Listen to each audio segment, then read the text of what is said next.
Welcome to episode 2 of Westmont Reflects. Last week we talked a little bit about the past losses in particular. This time we're going to talk about more about the present and what some of the emotions are that we're experiencing in the present. The one that I hear the most, and frankly the one that I feel the most, is low motivation. A better word even than low motivation is one I read in a New York Times article called languishing.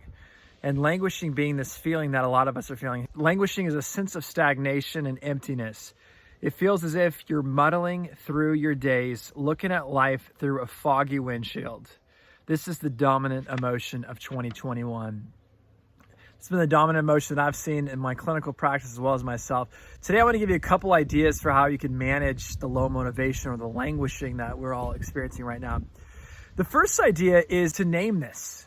To name that this is what so many of us are going through, and to call what's happening in your life with an actual word.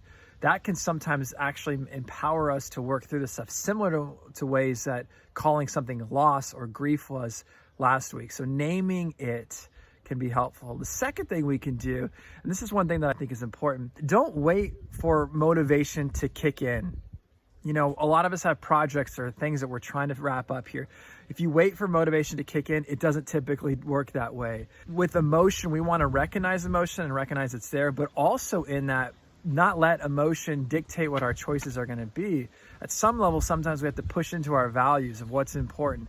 Right now, I want to finish this class well. Right now, I want to finish this project well. So there are times we need to push into our values, even though we don't feel like it. We might feel like watching Netflix or just scrolling on our phone, and temporarily that might make us feel better. But what we know with motivation, while Netflix may feel like an antidote, it actually exacerbates, in many ways can instigate further low motivation.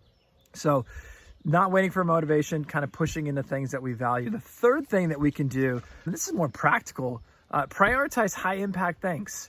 So when my motivation is low, I love to do things like clean my office desk, close windows on my computer, or like other things that are important, but not the thing that's really stressing me and the thing that I'm avoiding.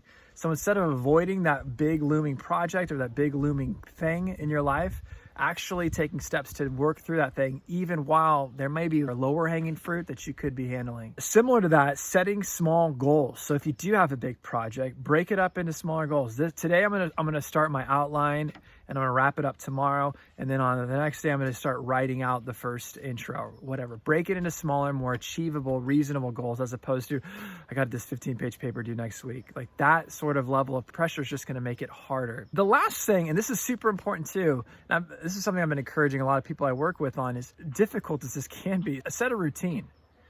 When our motivation is not there, it can be very easy to do other things. So actually on your calendar, pencil in, I'm gonna work on this project from 9 to 11, and schedule things in reasonable amounts of time that are actually achievable and not too big of a burden. If you make it like 6 hours long, good luck, but maybe like 30-minute blocks, or maybe an hour or 2 hour block, you're gonna work on that paper, or you're gonna grade those papers. And in that time, you'll give yourself a 10-minute break too in the process. So actually make a routine.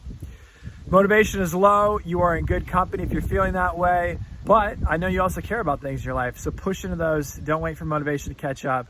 And we will see you next week for episode 3 of Westmont Reflects, where we talk a little bit about the future and where we go from here. Take care. Adios. Bye-bye.